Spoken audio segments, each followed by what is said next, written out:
Hi everyone, dear Genius Leaders watching live or tuning in the recording. Welcome to the show.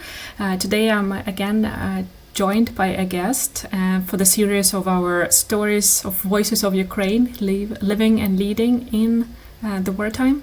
And I just want to emphasize yet again that these stories are partly for you to deepen your understanding of what is going on in Ukraine right now, how are people living and getting through.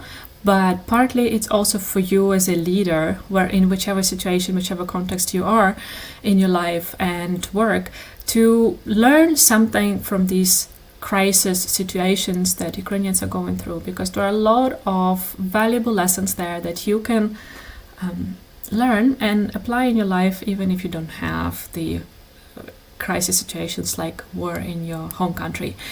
Today I'm going to talk to Liubov Mochalova. She is the CEO of EASE, a European Association of Software Engineering. And it's a Ukrainian-based organization or association, and we'll be talking more about what it is, what it was before the 24th of February, and what you guys are doing now since the full-scale invasion. Yeah. So, Liubov, welcome to the show. Hi, everyone. So nice to see you, to hear you. Hi. It's great to have this opportunity to join from different places, and especially with Ukraine, with the internet connection nowadays, that people are a bit surprised sometimes. They're like, what, you actually work online from the basements, or like, can you do an interview undisrupted and so on? And we're like, yeah, welcome to 2022. This is not a caveman country. It's not a medieval town or medieval county. We are highly digitized society and nation, and it's a very different time of living in the world. Yes, that's true. Speaking about Ukrainians, yes, we're really strong guys, and yes, we're a digital nation, as everybody here in the world, because we have the third year of something happening all the time and some challenges, and these challenges only getting worse and stronger, and so we are getting stronger too. We're working from the basements, in the sirens and so on. Someone is like me, just relocated to the west of Ukraine, to more safe space. I am from the west of Ukraine, and for example, for me, it was okay just to come back to my parents, because it was really hard for guys who were not from the west of Ukraine to find flats or houses here to live, because everybody in the first days of war just relocated in one moment here, and to these small cities like Chernivtsi, Lviv, Ivano-Frankivsk, they were shocked from this amount of people, you know. So I was okay, because I had where to live. Yeah, and it's actually it was interesting to observe it, or the gratitude that people who have relocated to the western cities in Ukraine, how they were accepted by the locals, how they were helped and supported in these times. Everyone has gone extra 10 miles, not even an extra mile.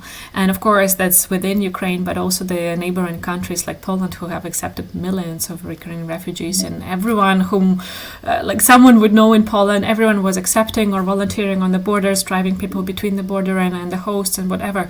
And it's just amazing to see what we as society can do in these times. And it's a twofold feeling for me. I don't know how about you, Liubov. It's amazing to see, but at the same time, I'm like, do we need a crisis like this, a war with an independent country being attacked by a neighboring aggressor, to actually unite this way? Or can we do it in peaceful times? Can we do it just because we can?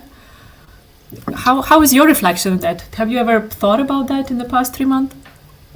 Yes, I had, and in the first days of war, of course, we all were shocked, and there were a lot of posts in the social media. There were a lot of talking about, we didn't evaluated our lives before the war. We didn't know what great country we live in. We didn't know what great Kiev or other city we live in.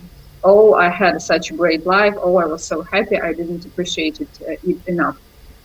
For me, I did. I always appreciated my life enough, and I really like Kiev. This is the love of my life. I love this country. I had a lot of opportunity to live somewhere abroad, but I really stayed always here, even when I had different proposals of work or of engagements for some orders or something else. I always stayed here. So it was weird for me when somebody said, oh, did we really needed this challenge to realize what a great country we live in, what a great people we have here?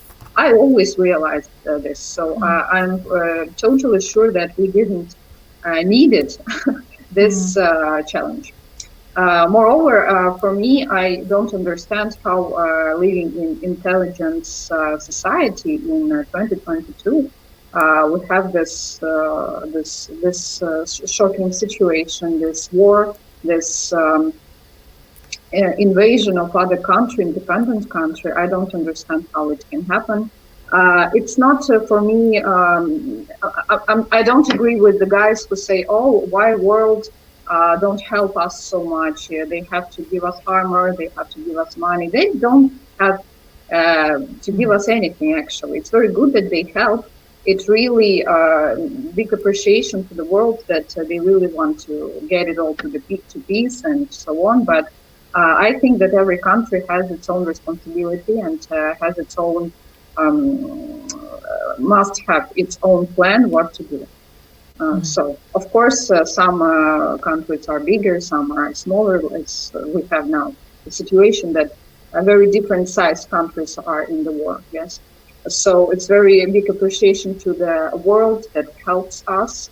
But as for me, it's my own thought that they don't have to do it. Okay, so nobody has something to do for another country. Speaking about countries like Germany, Poland, Portugal, Spain, Italy, the whole Europe, the whole Maritime, the whole world actually, who accepted our refugees, it's a big also. I think it's a big challenge for this country, and I'm sure that we appreciate all our nation appreciate it a lot, really, because they had to change their lifestyle. They had to change maybe their orders. In their country to accept these people, because they had to change a lot of their lives to accept these people. Somebody were accepting refugees from Ukraine in their houses, in their small flats, in their, and had to divide one room with these refugees from Ukraine. So big appreciation for the people. And speaking about the west of Ukraine, it's the same. Here, really, I can speak for my native city, Chernivtsi, where I was born. Here, guys are really very welcome, and it was really warm. Here, the city is very small, and in the first days, when thousands and thousands of refugees from Kharkiv, Kyiv, and eastern cities of Ukraine came here, native here, Chernivtsi people were shocked, but they handled it. Only one thing I didn't like about native citizens of Western cities, that in the first days when different refugees came here, especially men, especially IT specialists, they said, why are you come here to have a rest when my husband, for example, is there and he is on the war? And it was really big problem to explain to these people that not everybody has to go with the armor to the war, because someone also have to build the economic of this country. And as we say, for one soldier, you have to have 14 men working for this soldier and paying taxes for him. So. At first time, in first few weeks, there was lack of communication, what I saw as a PR manager, yes. It was lack of communication with people from the government, from the business, from IT business. And that's why when people in stress and when have they lack of communication, they start to have their own thoughts, which are not always right. So this is the situation. You tapped into so many interesting things that we'll just dive deeper now. First of all, you talked about your attitude to life and to valuing things before the crisis hits or before you lose it. And this is a great example of self-leadership. It's something that I teach my clients in the mind-shifting process of ours, to really appreciate the things that you have and to learn to appreciate the tiniest things and to never take anything for granted. And you talked about it on a personal level for yourself, like loving Kiev, for example, and appreciating what you have. But also you went onto national level, right? They're talking about that other nations don't really owe us anything. And so there is so much of this narrative that we are standing now for European values and we're protecting Europe, which in fact is true, but in the same time, we're the first ones to take the hit, and they have to step in when the war starts happening on their land. So it is very unpopular maybe opinion nowadays, but I agree with you from the self-leadership and leadership perspective that it's better and it's healthier to see it that way, that no one owes us anything. And of course, I'm not a political scientist, maybe from the regulation part and from the some international agreements point of view, other countries owe us something and they are supposed to help us. But I think on a personal level, it's very helpful to have this approach to life, that it's a choice. It's a choice of those countries on the governmental level or on a personal level of the citizens of those countries to support us right now, because they can maybe resonate with what we're going through. They are grateful for what we are standing for and we're fighting for and how we do it, and they want to be part of that. So thank you for this example, Liubov. I think it's very valuable to have this conversation. Yes, thank you. And I think it's always, if we speak about one person or, for example, about one leader, yes, or we speak about the company, or we speak about the government of one country, it doesn't matter. It's always the question of own responsibility, And I will say now the unpopular opinion, maybe I will have some hate for this or something, but I will still say this. I think that we have this war as the result of our own choices in the past, If we chose not appropriate government, if we chose not appropriate presidents, I'm not talking about the politics now, and I don't want this. I'm not sure the expert in politics, but I'm sure that you always have the result and you always have the cause and the result, So if we chose not appropriate governments that was leading our country not in an appropriate way in the past, so now we have the result. It's never coming something from just like this, You always have things, something causes something. Yeah, you do something in the past, you have this in nowadays. You do something nowadays, you have something or some results in the future. So it's always about your own responsibility as the country, as the government, as each person.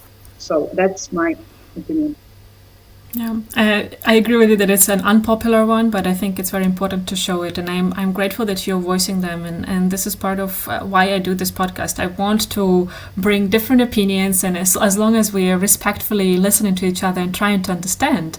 And then in the pre-chat, I just told you about when I arrived to Sweden, when I moved to Sweden from Ukraine in 2010.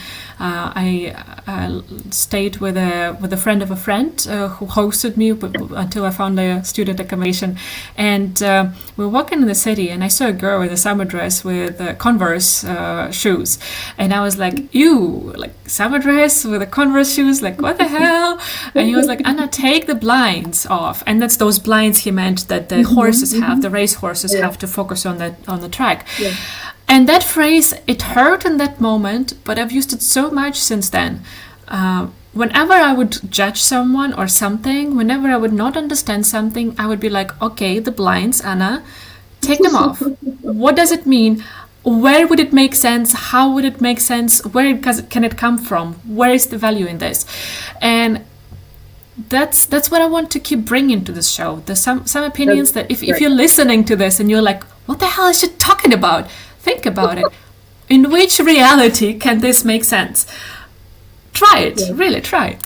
Yes. And now look, a few years passed, and we all wear like dresses and Converse here in Ukraine. Yeah, it's absolutely normal. Like, right? It's not a pressure anymore to wear high heels on huge, like horrible roads or something. I always think about it in those medieval towns here with with the cobblestone streets. And I'm like, this would never work with the heels, and we used to have this pressure from the society to wear heels. Yeah. So the trends are changing, and it comes from someone questioning, like, would it make sense? Can I try it? Can I actually survive wearing Converse with the dresses and stuff like that? Sometimes we have to look at this opinion. Just, okay, you don't understand it, you don't take it, okay, but just look at this. Just look at it and just try to understand. Maybe a few days pass and you will think the same. It's happening sometimes. Yeah. And it doesn't mean that one has to be wrong and the other one right. It's not about that. It's about finding the truth in each other's. And this is, you as the communication expert probably know it so much. It's really about finding the common ground and talking each other's language for a better understanding of each other. There is such a term, everybody has his own reality, his own universe, okay? So I have my own opinion, this is my universe, but I can share some piece of it with you. If you want to accept this, okay, we can share. You have your own reality, yes? You can share it with me. It can be unreal for me, but if I'll try to look at it, yes, if I'll try to find something more about your reality, we can make the connection. If not, then it is impossible. Yeah. So this was one of the things that resonated with me from what you talked about with self-leadership and really taking the path of choosing gratitude and seeing that no one owes you anything. And I always pay attention to that with the modality of the words of my clients when they say, I have to do this, or I must go there, or something like this. And I was like, you don't have to do anything. Yes. And I remember one of the guys whom I was coaching, and he was 55, 56 at that moment. And he said something, and I was like, you don't have to do anything. And he was absolutely shocked. It was a silence for a moment. And he was like, what do you mean? I was like, you don't have to. And he was like, so I can just lie on the sofa and do nothing. And I was like, yes. And there was a complete shift in his mindset, or the whole worldview. And it took him a couple of weeks to digest it and a couple of sessions to return to that topic. And then he was like, yeah, I actually choose to be a good parent, or to exercise those actions to be a good parent. I don't have to do it. And this really changes the how you live your life, how you choose the actions you choose, what kind of energy you get from them. So this is, again, some other lens that you can put on and try it. It might be uncomfortable. It might trigger some things in you, but try it and see what happens. It's always the question of choice, your own choice and your own responsibility. For example, speaking about these 3 months and speaking about this, that you don't owe anybody anything. I came here, this is my native city. I'm not living here for more than 10 years, because I live in Kyiv. I come here very rarely just to see my parents. And this time I stayed here for 3 months. I haven't stayed a lot for such a long period here in Chernovtsi. And I meet my friends, I speak a lot to my parents. I met some people, some guys from my school, from my university. So I had time to analyze how my life did,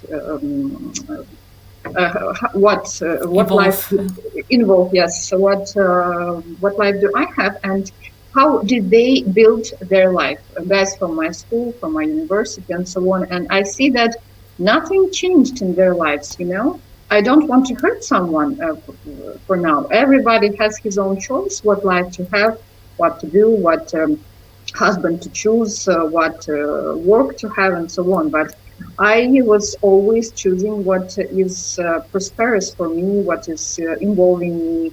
They, when they meet me, they say, oh, you are so cool, you are so great, you are so beautiful, so smart, and so on and so on. And I'm always asking why I am. It's not me, it just was my choice to do it. It was challenging, it was not easy, but I always wanted this life I have now. So it's always about your own responsibility. You don't owe anything to anyone. It's just your choice. If you want a success, if you want to be beautiful and smart, you will be. But it's going out of the comfort zone. You just you choose. If you want, you do it. If not, okay, then not. The sense of ownership is another topic of self-leadership that is huge and very defining of our destiny. And if we go back to the context of the war, I'm not sure I mentioned this on the podcast so far, but I have been working with a startup incubator, which is Russia and New York based, but founded by Russians. In the start of the war, I have been a leadership trainer for their leadership module in their program. And 24th of February, during the day, of course, I was securing what's happening with my family and my closest friends. And in the evening, I opened up a Zoom room for the participants of the incubator. I wanted to open up that space because I honestly did not know what to do for myself. I was struggling between, okay, your country has invaded mine. And I want to stop the collaboration. And on the other hand, I was like, these are the startup founders. There were 16 participants in this cohort, 1 Ukrainian and 15 Russian founders. And I was like, if I can change something, if I can give them some value that will stop them from taking weapons going to Russia or to Ukraine from Russia, or them being this active force against the political regime in Russia and so on. So there was this inner fight for me, and I opened up the room to get to talk to them and also to like give space for them to process what's happening.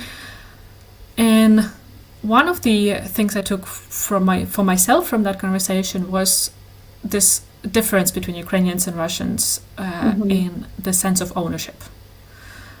When people were telling me, I don't want to go out on the streets right now because I have kids and they're taking people from the streets if you're against what's going on. And I thought of Maidan in 2013. And people were also risking their lives. They were also risking their health. Consciously so. But they had the sense of ownership. They were like, we chose this president, or we didn't choose him, but we choose to fight what he's doing against our will, because he's supposed to represent us, and now he's not doing that. And people went on the streets, and it escalated. And of course, Russia was involved there, right, with the snipers in February in Kiev and so on. And that was taking this ownership. And what they're talking about, the price, right? Every choice of ours has a price. Every step of ours has a trade-off. But again, if you are aware of that, if you accept the fact that everything has a trade-off, and you can look at that honestly for yourself and think, okay, this trade-off, I'm ready to go for it anyways. I'm ready to pay this price. Yes, then you're empowering yourself. Yeah. I say that it's always about the ownership and responsibility. The responsibility for your country, for your family, for your work, for the project you have, for your mood even. It's always your responsibility. You can just sit and cry, or you can just grumble yourself and do something that you can do in this situation, or just cry. So. And sometimes we do need those times when we need to just get our emotions take over and so on. And I'm always saying, like, put a timer on that, and then just physically get out of that state. Put the song, or go for a walk, go meet someone, because you know, like, okay, now I gave myself space to just get those emotions out, but now I need to continue living my life not being consumed by those emotions. And that's very important strategy, or the tool to own in your life. Yes.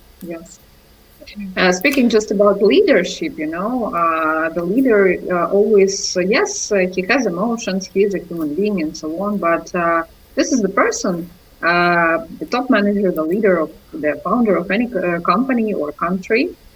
This is the person who has to take the control about yourself, to manage to take the control for the people, for the country, for the company, and so on. So that's the leadership for me. You just take control on yourself, then you can take control on any situation that surrounds you. There is no other leadership for me. Yeah. I want to talk about the leadership, like going more in the professional work of what you do, Liubov, with ease. Tell us more about the association before. Let's divide it between before the full scale invasion and after. So before the February 24th, what was ease doing, and how big were you? Yeah, European Association of Software Engineering for now works for a year and a half. And we really did a lot for this time. First of all, when I came to being a CEO, I collected the team. I really found my guys who are working with me this whole time. So first of all, we had to understand what value we can give to IT companies. For the first days, we understood from the very beginning, we understood that we want to represent the interests of small and middle IT companies of Ukraine and Europe, because for me and for my team, middle and small companies are the background of economic of any country. So if you help them to scale, if you help them to improve, to get bigger and to get smarter and better, the economic of the country is getting stronger. For me, I am PR expert. I'm good at communications, so I bring all my knowledge and all knowledge of my team to this company residents that are in our association. So first we tried different formats. Something we reduced, something we scaled. We do a lot of learning for this companies. We do a lot of lectures, masterminds, and something. Before the war, we had like 2 or 3 meetings offline every month. Now we have it online, of course.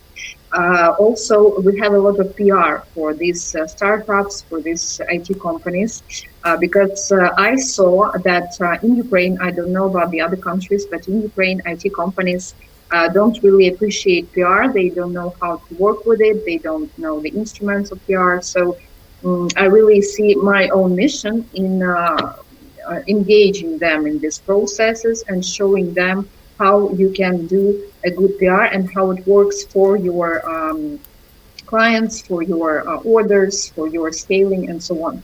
In IT sector, here you have some big problem.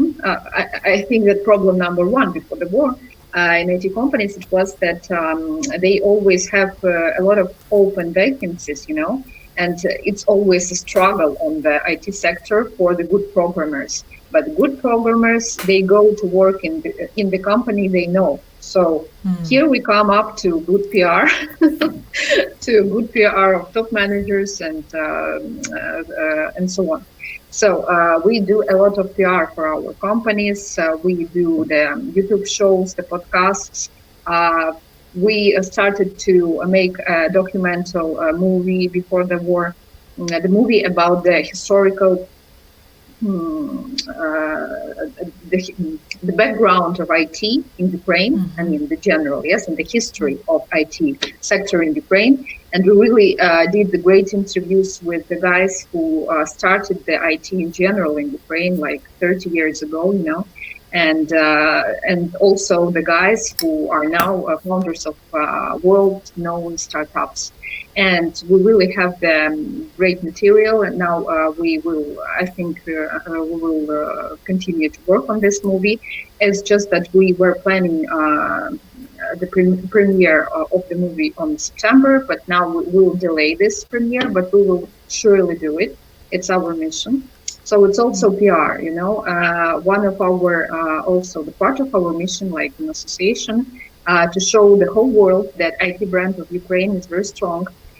It's a really innovative country, and it has great minds, and it has great ideas, and I really want to show it, like PR manager, like the CEO of the association. So we do a lot of materials in media, in social media, in press, about companies that are in association.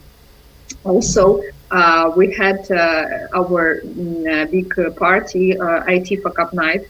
We call it. It's just beloved format of our residents. We did it like every 3 months.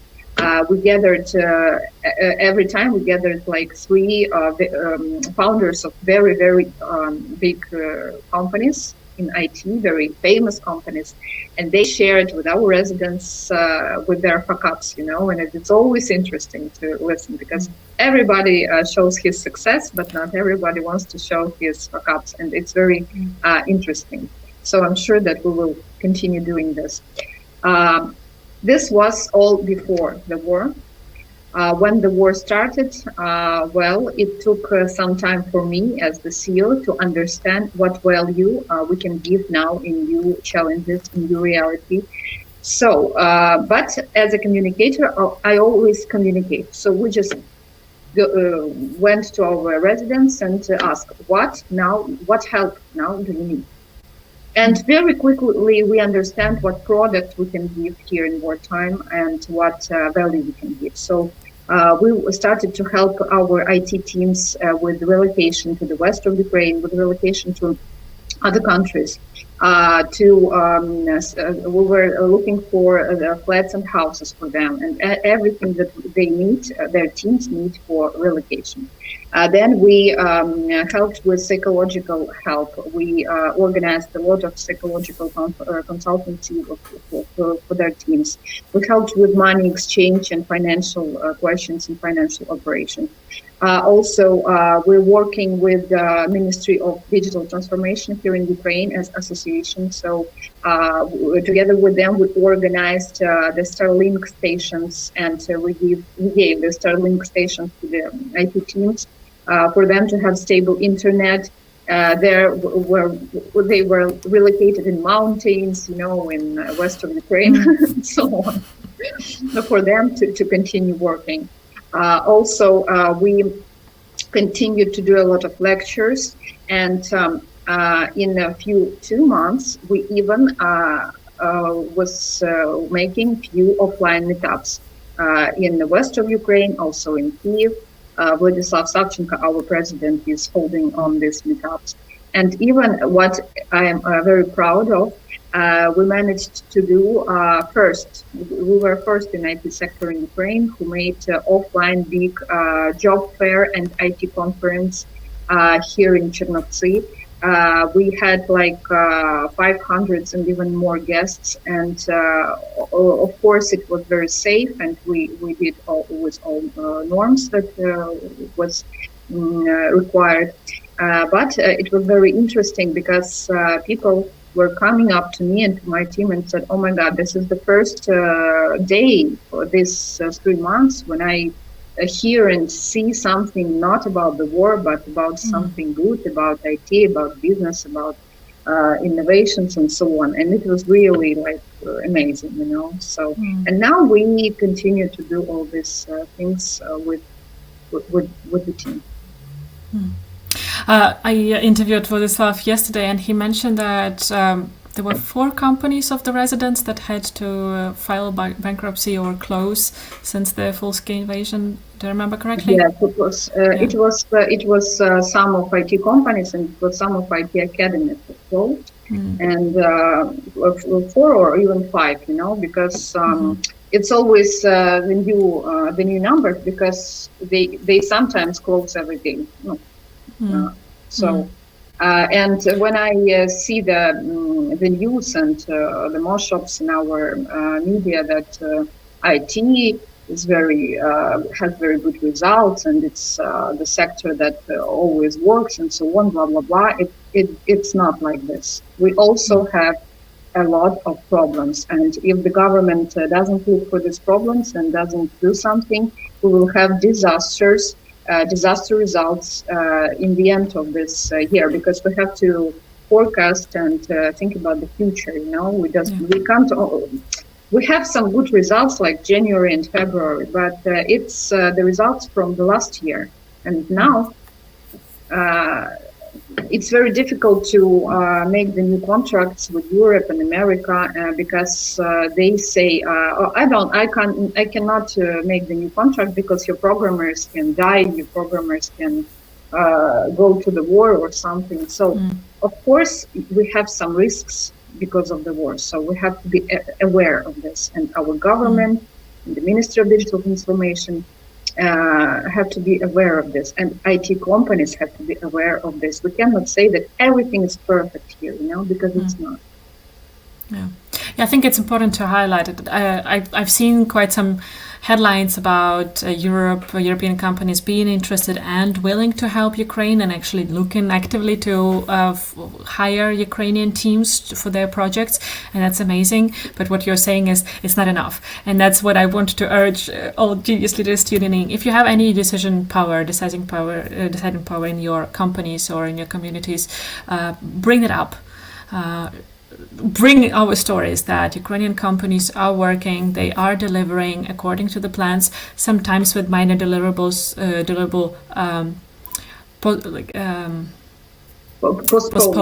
postponing some deliverables, but on the bigger scale of things, the projects are still delivered with good quality and in good time.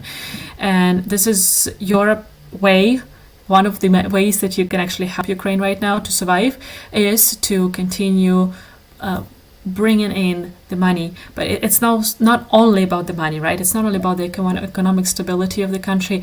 It's also about giving these people a reason to get up and to actually go through another day in a healthier way, to choose to bring value instead of choosing to feel the stress, to feel the fear of being in the country at war and those kind of things.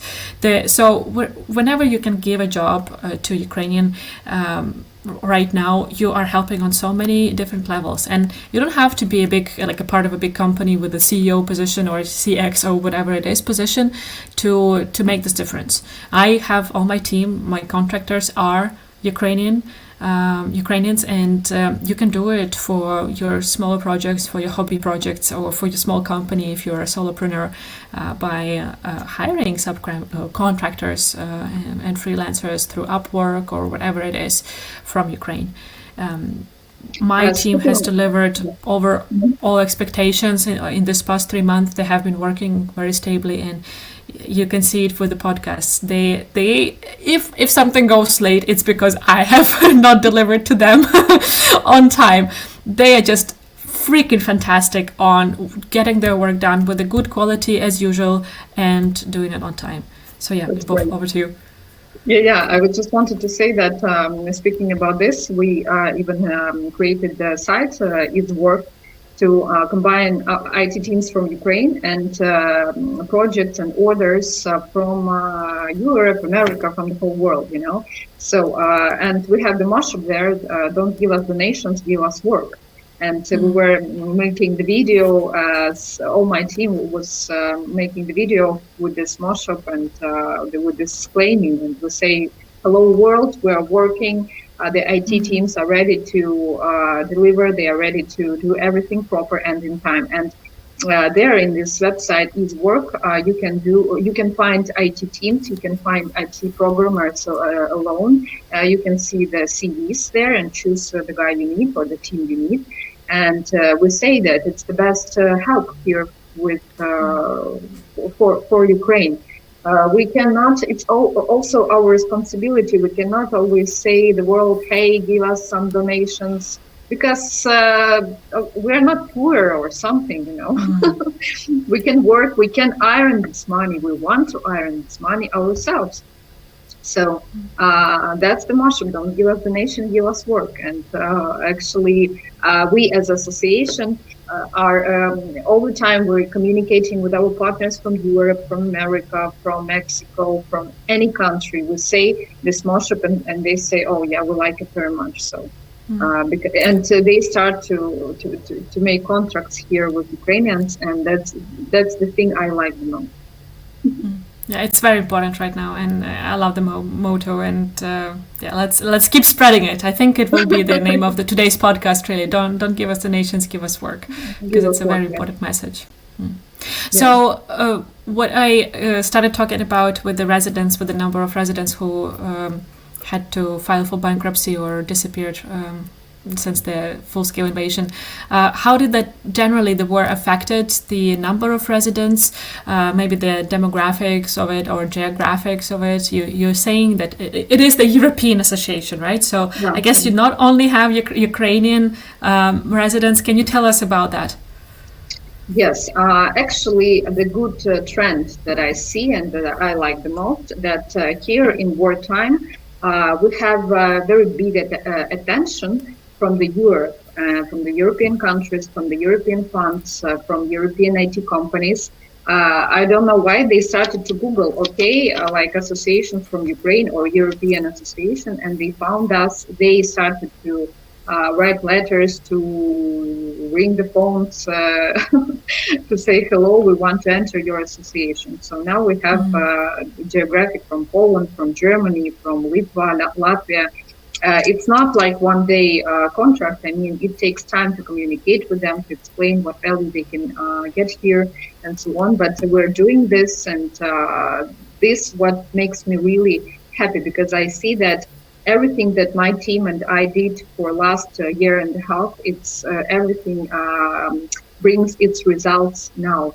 And now we are really communicating not only with the Ukrainian mass media and making PR here, we are making PR and communicating with the whole Europe, and we are showing the real picture of IT sector here to the whole Europe. It is very important to speak to them. It's very important to communicate and to say the real picture. I always say we don't have to lie that everything is perfect here. No, it's not. Really, some IT companies are closing. Really, some bankrupt. Really, something happens. We have the war. Hello, but we are working. We have the stable internet. We have Starlinks here. We have guys that are still working and will always work no matter the circumstances, because we are the nation of strong guys. So this is the picture that we want to show. Yeah, it's amazing to hear that there is more interest right now, and this war, as horrible as it is, it's opening some doors for the future, that we can actually build more integrated IT communities in society across European borders. So this is one of the positive things that we can look at. Yeah. It was one of my posts in social media that speaking about the war, I'm dying inside as a person about what's happening in my country now. But I'm applauding, as a PR manager for the brand of Ukraine that we have now in the world. And but we have to do the PR strategy systematically, the PR strategy of the country, because it was like chaos all these years. And now, yes, the whole world know our given, I forgot how I would say, the whole world knows the colors of our flag, the whole world knows our geographical position. It's great for the PR brand of the country, but we have to continue this PR strategy after the war, after our winning. It's also a very important thing. So tapping onto that, I think it could be interesting for our listeners and viewers to learn more about the Ministry of Digital Transformation. I get this reaction quite often, like, is there even a thing? Is it official? Is it really in the government? Do you have something like this? And again, it shows a bit that people think that we're living in the Stone Age sometimes, but yeah, we do have that. And it's a very progressive way of running things on a government level, and you're collaborating with them. Can you tell us more about that ministry and what they do and how you're working together right now? Yes, if being honest, it's because it's not the only ministry that we're working as association with, and other ministries are always we work and collaborate. But I will be honest if I say this is the only one ministry that I can really and hopefully collaborate with, because they are young, they are immediate, they are, you don't have to, there are no bureaucracy, and this was best about them, because I can just write in Telegram or any other chats, say hello, I need this and that, and they say okay, hi. For example, I will give you give something that you need. And the interesting thing about them, they are a very young team. Young, I mean the age, and young, I mean the years that only few years that we have this ministry in the government. Mm-hmm. And they already, and from my side, they are the most effective now, and they showed it even in the wartime. They are the only ministry that can really work with the PR instruments. They really communicate with the country. They communicate with IT sector here. They communicate with the IT leaders and innovative leaders in the world. The minister, Mikhail Fedorov, he speaks now to the whole world. He goes to every country. He speaks to Elon Musk. He speaks to Apple, to PayPal, to anybody. So, and they really did a lot to bring all these services here in Ukraine. We didn't have PayPal, for example, here, or Pioneer. Now we do, and it's their results. So they are good guys in this. And speaking also, they had a very small team, like few guys there, but they really do a big result. It's example when someone wants to do something, he will do it. If someone not, he will, looking for circumstances not to do this. Speaking about our collaboration, really, in the first days of war, we had this general call with all associations with the Ministry of Digital Transformation, and they helped us with the Starlink stations. Also, we were talking about how we can solve the question about mobilization of IT programmers, because it's a really big problem. But we don't have it in our законы, I forgot. Laws. Yeah, in our laws of country, we don't have this laws how to not to mobilize some, for example, IT programmers. We don't have this in the law. So, but still, we managed to do something here also with the Ministry of Digital Transformation. And they went to Davos, and they went to this international conferences with the whole team, and they all the time go to the world and say the picture that IT sector is still working, IT sector is available for you to make your orders, and that our Ukraine is already thinking about the plan after we win. It's also very important, and I think that Ministry of Digital Transformation, they were the first ministry who really showed this strategy to us, to our IT sector, and to the world, what the plan we have after the war. This is also very important. Yeah, it's great to know that these teams exist, and yes, they now penetrate the government institutions as well, and that's really changing. We are seeing the huge shift right now in all sectors, including the public sector. Liubov, I think one more area I would like to go into is the PR. As you mentioned, Ukrainian IT companies are struggling with it. They don't know what it is. They don't know how to use the tools of PR. And I'm pretty sure that a lot of startup founders who are listening to this now abroad, they also think like, we don't have any PR strategist or PR manager in our company. Did we really need it? So can you sell us on this idea and explain a bit like, okay, what could be the first steps of a tech startup to start working with PR? One word I will say that IT top managers and founders will understand. It's a strong HR brand of the company. That's what they all need, but they don't understand that HR brand of the company, it's not the HR manager who does it. It's PR manager or brand manager of the company who does it.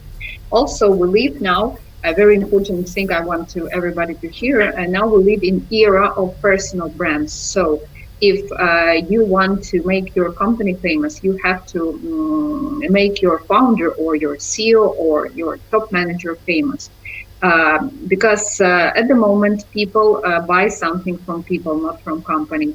Everybody wants to understand who is standing behind this big project, who is standing behind this big IT company, who did all this, who gathered all this team and made all this project and this startup and involved with millions of dollars and so on. So there are a lot of instruments in PR, but first of all, you have to start with positioning of your product, positioning of your company or you as a personal brand. It must be something one. You can be everything because there is only one thing that people want to associate you with. For example, Liubov Mochalova, PR expert, yes, or Liubov Mochalova, CEO of EASE. Only one thing that they will recall when they recall you. If you say that you are everything, then it's getting mess in the person's mind, and you say, okay, I don't understand what's that, because people nowadays, they have really a lot of information surrounding them, a lot of news, a lot of brands, a lot of PR, and so on. So you have really to do a big job for your brand of the company or for your personal brand, for them to really know you, to recall you when, for example, they have association. For example, space, Elon Musk, yes? It's the best example of personal brand, yes? But he really involved in his PR, and he's really everybody wants to be Elon Musk, but nobody wants to make to make interviews, to make this communication with media, with press, going to TV, go to podcast, to find time in your schedule, everyday schedule, to do these things. I always say to my clients when I do the consultancy to them, I always say, for example, you have from the very first days of your PR work on the company or on your personal brand, from the very first, from the very beginning, you must understand that your schedule, your day schedule, will have some PR work from today till the end of your life. Because if you're not ready for this, then don't start this work, because PR must be stable. It must be like everyday work. Today you do the post in your social media, tomorrow you go to TV, next day you go to the podcast, next day you go to the conference, and it's all the time work. So if you are not ready for this, then don't start, because it's better not to do anything than to do it like not stable. Consistency is key, right, in this matter. Yes.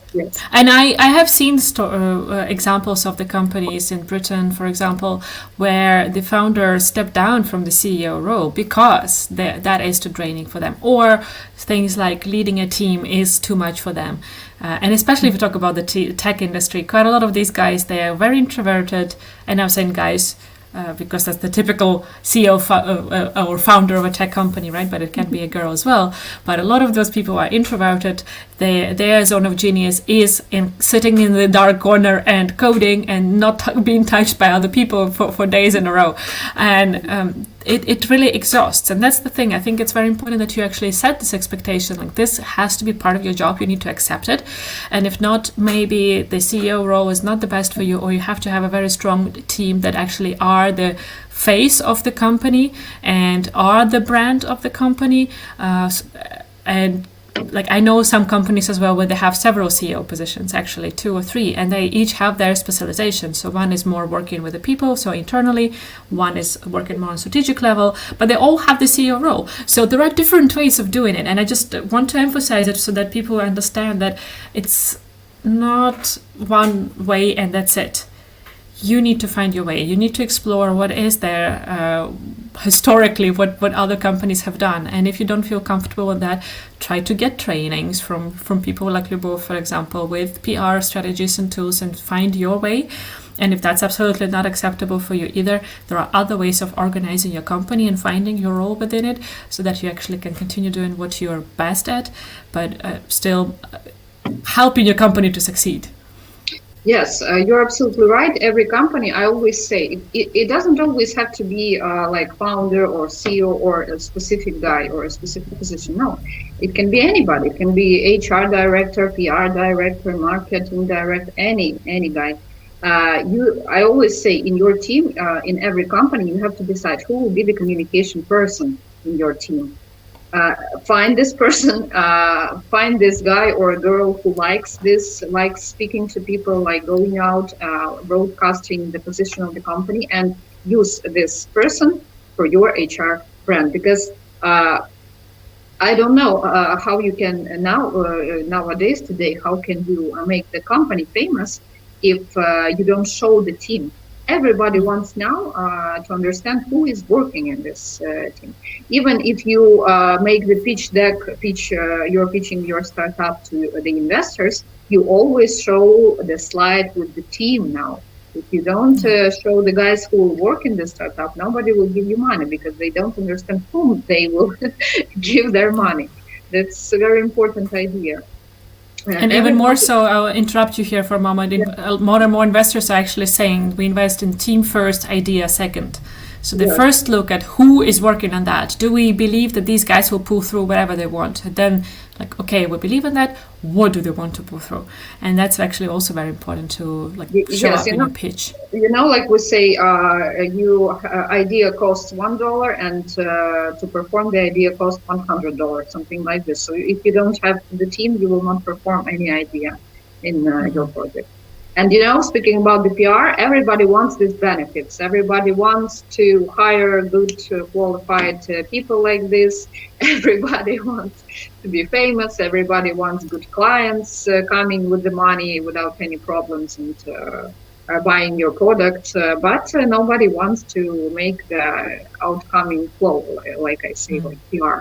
So you have to decide what really want. And it can look differently, actually. I'll just took my own horn here a bit for a moment. In the spring, I actually had one client, a startup, very respected startup in Icelandic tech scene, who reached out to me because they realized that they're very good at promoting their product, their software as a service company, but they're not talking that much and not promoting themselves as a company and their culture. And in fact, they have built an amazing company. And I'm talking about them now and have goosebumps because I absolutely loved working with them. So they reached out to me because I already interviewed their founder. I knew the story. I've been following them for over a year, been actively promoting them, pitching them on the other podcasts in my network and stuff like that, because I really liked what they have built and I wanted the world to know about that. Yeah, exactly. And they were like, okay, it's natural that Anna will do this work for us. And I've done a series of interviews. I've done a company-wide survey there to really collect those bits and pieces. And then I created several pieces of article that we'll be publishing in a very close future. And we created with my team a library of over 120 short videos of different faces of the company talking about the culture. And I was so happy watching these videos in the end because I felt like we did capture the magic, because they have created something amazing and they got blind, like in Swedish you say home blind. I don't know whether English has this expression, but you basically don't see what you have, right? Because you're just living through it every day. And they have an amazing company. People are really looking forward to coming to work on Mondays. They're all living through the values of the company. And for them, it's normal. But when I started sitting down with them and asking them about those things, they're like, okay, they have changed my life. I didn't know that you can work this way. I didn't know that, or I have never experienced a company that actually cares this much. And, those things that they said, they have raised my plank or my expectations of myself and of the others, of the collaboration of the company. And that's amazing to see. So you see, I'm by no means a PR or HR person. I am in leadership and personal development, but they thought that I was the right person for them to capture this magic that they have created and show their brand, showcase what they have created as a culture and as this team spirit and the values and how they live that through. So it's all it's all possible, it's all there. So I just want to say that if you're sitting there now listening to us with Liubov and thinking like, this is something I should really be doing, start thinking like, do you have some brand ambassador? Maybe it's some person within your company who is good at telling stories and who absolutely loves what you do and how you've built it. Or maybe there is someone in your network who knows what you do. It could be someone from the investor team, for example, if you're VC backed or whatever, some angel investor. It can be some specialist with whom you interacted with, like with Liubov, through associations, through some events.